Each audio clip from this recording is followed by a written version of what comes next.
1 अप्रैल को नया financial year शुरू हो गया है और इसी के साथ कई बड़े बदलाव भी हुए हैं।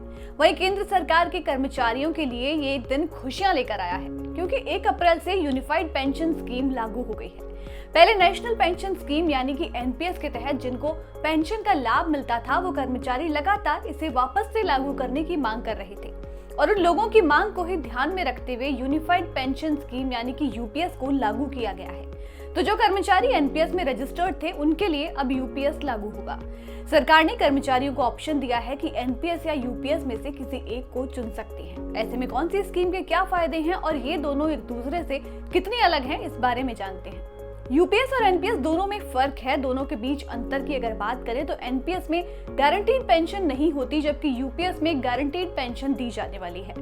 एनपीएस में किए गए इन्वेस्टमेंट पर शेयर मार्केट की परफॉर्मेंस के हिसाब से रिटर्न मिलता है। इसमें कोई फिक्स्ड पेंशन नहीं होती, हालांकि लंबे समय में इसमें अच्छे रिटर्न्स की उम्मीद होती है। वहीं बात करें यूपीएस की तो इसमें गवर्नमेंट एम्प्लॉइज को उनके लास्ट 12 महीने की एवरेज बेसिक इनकम का 50% तक गारंटीड पेंशन के तौर पर मिलता है। लेकिन आपको बता दें कि यूपीएस चुनने वाले लोग किसी और पॉलिसी रियायत, पॉलिसी चेंज, फाइनेंशियल बेनिफिट के हकदार नहीं होंगे।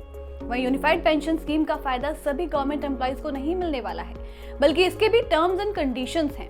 तो क्या है इसके नियम और शर्तें, अब उन पर नजर डालते हैं। 24 जनवरी 2025 को सरकार ने जो नोटिफिकेशन जारी किया था उसके मुताबिक अगर कर्मचारी ने कम से कम 25 साल की नौकरी की है तो उसे पूरी 50% बेसिक सैलरी पेंशन के रूप में मिलेगी।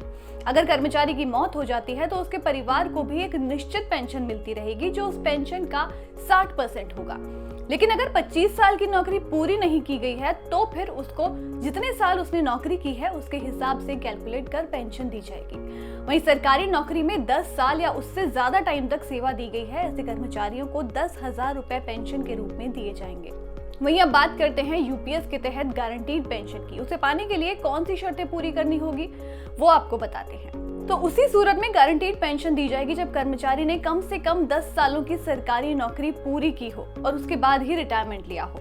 FR 56 रूल के तहत कंपलसरी रिटायरमेंट लिया हो और वॉलंटरी रिटायरमेंट के केस में कम से कम 25 सालों की नौकरी पूरी की हो, तभी इसका फायदा मिल पाएगा। वहीं अगर कोई एम्प्लॉय 25 सालों के बाद वॉलंटरी रिटायरमेंट लेता है तो उसे पेंशन तभी मिलने लगेगी जब वो पेंशन पाने की उम्र में पहुंचेंगे। तो अगर 1 अप्रैल से लागू हुई यूपीएस के लिए आप भी एलिजिबल हैं तो अच्छी तरह से इसके सभी फायदे और नुकसान को जान लीजिए।